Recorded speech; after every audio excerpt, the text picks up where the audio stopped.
Bonjour, on se retrouve aujourd'hui donc pour un petit bilan lecture.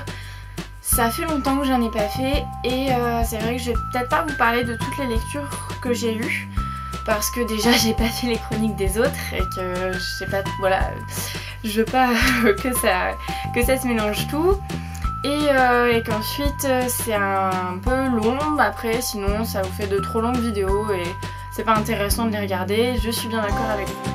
Donc je vais commencer aujourd'hui par vous parler de The Book of Ivy. The Revolution of Ivy. C'est donc le deuxième tome. Ça fait un petit moment que je l'ai lu. J'avais aimé, beaucoup aimé, franchement une bonne suite, même si c'est vrai que j'avais plus aimé le premier tome, mais la découverte du premier tome c'est toujours voilà, quelque chose de super génial. Mais bon, c'est tout de même une très bonne découverte, enfin une très bonne suite. J'ai beaucoup aimé, voilà, encore retrouver les personnages, Ivy, Bishop. C'est pas du tout comme je l'avais imaginé, mais il est toujours aussi bien, un vrai coup de cœur quoi. C'est génial, c'est la fin est fabuleuse. C'est pas une fin qui nous donne envie d'avoir un autre livre, donc je suis contente. Et j'espère que l'auteur n'aura pas l'idée d'en faire une suite, parce que je sais pas si ce sera toujours aussi bien. Enfin voilà, une très bonne découverte que j'ai adoré lire. Ensuite, je vous avais parlé de Salem. Salem, j'ai mis un petit moment avant de lire. Mais alors Salem, comment vous dire, c'est la découverte de 2016. Ma première découverte, en tout cas, parce que vous verrez après. Mais c'est mon premier coup de cœur, mon premier gros coup de cœur de 2016. Il est génial ce livre. C'est vraiment le top du top du top. C'est trop bien. Voilà, je l'ai dévoré assez rapidement, alors que pourtant j'avais cours et puis il y avait les partiels et tout ça. Mais voilà, franchement, allez voir sur mon blog ma chronique. Allez l'acheter, c'est une petite toute jeune maison d'édition, il est tellement bien et enfin pour vous dire, voilà, on rencontre Max. Moi au départ, Max, je vous avoue, j'ai cru que c'était un garçon. Après je me suis rendu compte que c'était une femme et je me suis un peu sentie bête, mais bon c'est pas grave. Max, donc elle est amnésique, on n'en sait pas trop sur elle. J'ai trouvé ça un peu bizarre parce que c'est vrai qu'on tombe sur une jeune fille qui est amnésique. Qui donc elle ne sait pas qu'est-ce qu'elle fait, enfin tout ce qui lui arrivait avant. Elle sait juste qu'elle était voilà, historienne, qu'elle elle avait plus ses parents qui sont morts, qu'elle a été élevée par une femme qui était la meilleure amie de sa mère, mais on n'en sait pas bien plus en fait, et elle non plus. J'ai vraiment trouvé ça bizarre le fait qu'elle n'ait personne qui la contacte. Au départ je me suis dit bah, c'est bête. Est-ce que c'est une erreur de l'auteur? Enfin, est-ce que c'est fait exprès ou parce que moi j'ai trouvé ça dérangeant. Puis très vite on comprend en fait que voilà, tout est lié, rien n'est laissé au hasard dans ce livre. C'est vraiment voilà, un coup de cœur. Je pense que c'est un mystique, très voilà, on rencontre des loups-garous, des sorcières, des vampires, mais rien à voir avec Twilight, rien à voir avec le journal d'un vampire. Mais il n'y a pas d'histoire d'amour à l'eau de rose. Voilà, tout est bien dans la mythologie. Les loups-garous avec les balles d'argent, les vampires avec le soleil. J'ai vraiment adoré. En plus, pour une fois, on est plus centré sur les loups-garous. Et ce qui est marrant, c'est que comme dans Twilight, les loups-garous sont plus amérindiens. Et donc, on remonte à Salem. Il y a un lien entre aujourd'hui et Salem, je vais pas vous en dévoiler plus parce que j'ai peur de trop en dire parce que c'est tellement un coup de cœur. Je vous jure, si je pouvais, je vous raconterais tellement de choses.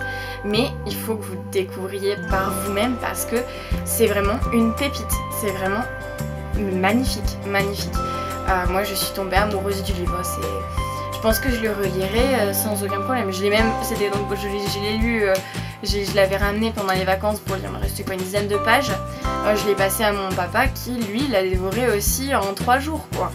Donc c'est vrai que c'est pour tout âge. Je pense quand même que quand on est jeune, il faut faire attention. Mais voilà, mon papa en a 50, il l'a lu quoi, et il a adoré aussi. c'est vraiment, il était tout aussi enthousiaste que moi à la fin. Enfin, franchement, très belle découverte que je vous conseille grandement. Allez-y, foncez, c'est génial.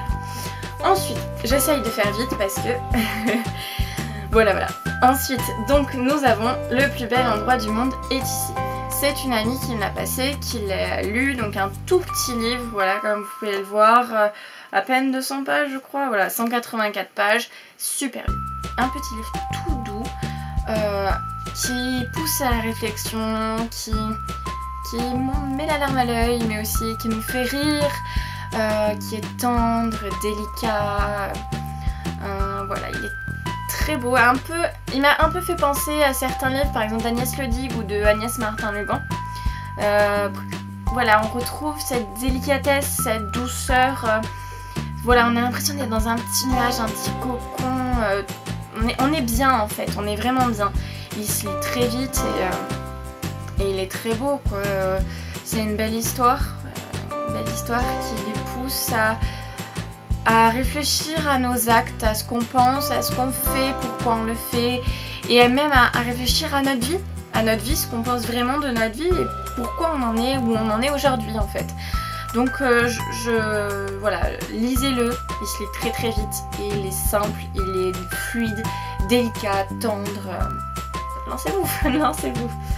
Ensuite, je vais donc vous parler de mon premier partenariat, on peut dire, avec la collection R, qui est une collection que j'aime beaucoup, comme vous pouvez le voir. J'en ai quelques-uns là et j'en ai d'autres par là.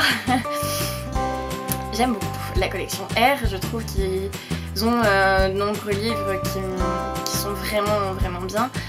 J'ai eu une seule fois un petit livre qui m'a... Enfin, l'Infini plus 1, qui n'a pas vraiment été un coup de cœur, qui était sympa à lire, mais qui n'était pas dans mes préférés, dans ce que j'ai l'habitude de lire avec la collection R, hein, il faut se le dire. Du coup, voilà, et c'est Le sang des dieux et des rois. Alors comme vous devez le savoir, je suis donc en 2e année d'histoire, je suis une fan d'histoire depuis ad vitam aeternam. J'ai toujours aimé ça, mon papa aussi est un fan d'histoire. J'ai eu mon enfance bercée par les mythes grecs, égyptiens, romains, voilà quoi. Et quand j'ai vu que donc la collection R sortait ce roman, je me suis dit il est pour moi. Donc c'est sur Alexandre le Grand, l'Alexandre de Macédoine. Voilà, tout plein de mythes autour. En plus j'ai étudié un peu en histoire antique au premier semestre. Tout ce qui est là, les Perses, les Grecs, enfin tout ça me tentait beaucoup. Et donc j'ai eu la chance, grâce à Philippa, de pouvoir le recevoir en avant-première. Il est donc sorti jeudi 21. Et je l'ai lu tranquillement pendant mes vacances au bord de la piscine. Et je l'ai adoré.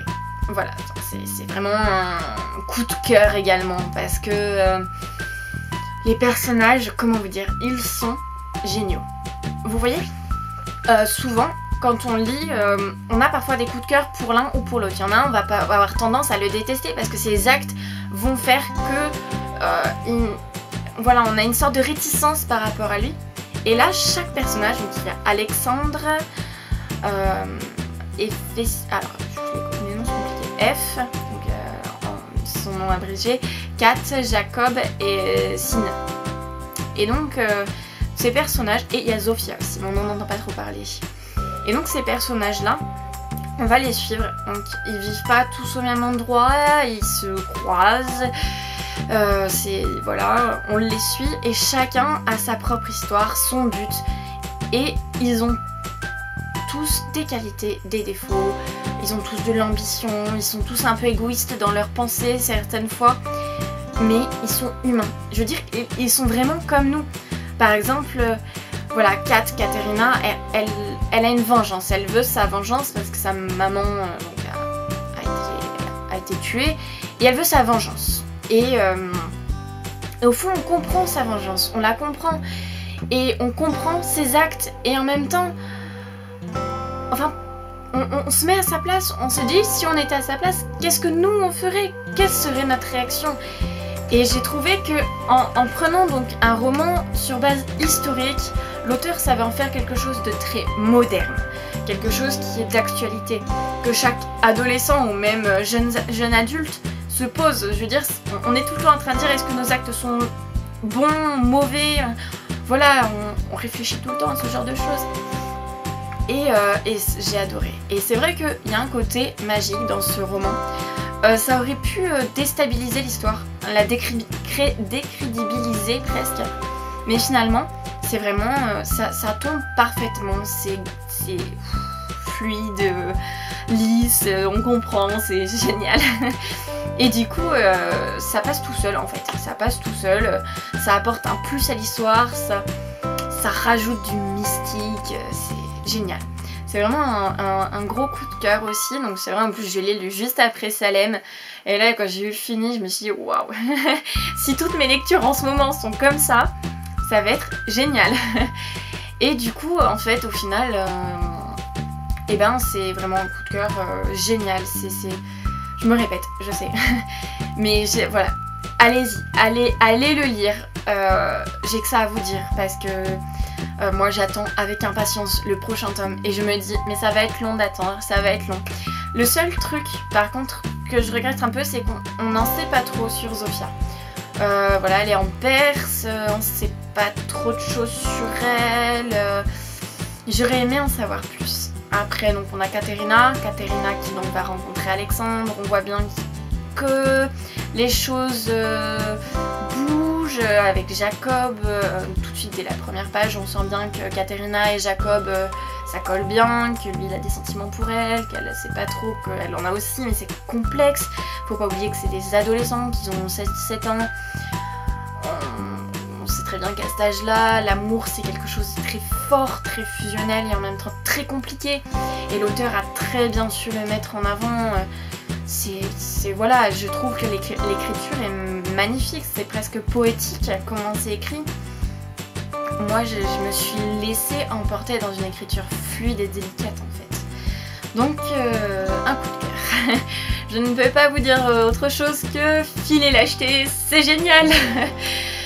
Donc comme vous avez pu le voir avec ces 4 livres dont je vous ai parlé, c'était que des bonnes choses. C'est vrai que je vous ai plus parlé donc de Le Son des dieux et des rois, c'est L'héritage des rois, ce tome-là, de Eleanor Herman. C'est vrai, j'ai vraiment beaucoup aimé et je remercie la collection R de m'avoir permis de le lire parce que c'est génial, hein, c'est génial. Donc voilà, ma petite vidéo va toucher à sa fin. Aujourd'hui, donc je vais en tourner 2. Je vais vous présenter, vous pourrez aller voir ensuite ma vidéo sur mes nouveautés dans ma petite bibliothèque parce que j'en ai un petit paquet. Voilà, j'espère que ça vous aura plu. J'ai essayé de compacter parce que c'est un peu long des fois et c'est mieux quand on va à l'essentiel. Je vous souhaite une très bonne journée, je vous dis à la prochaine.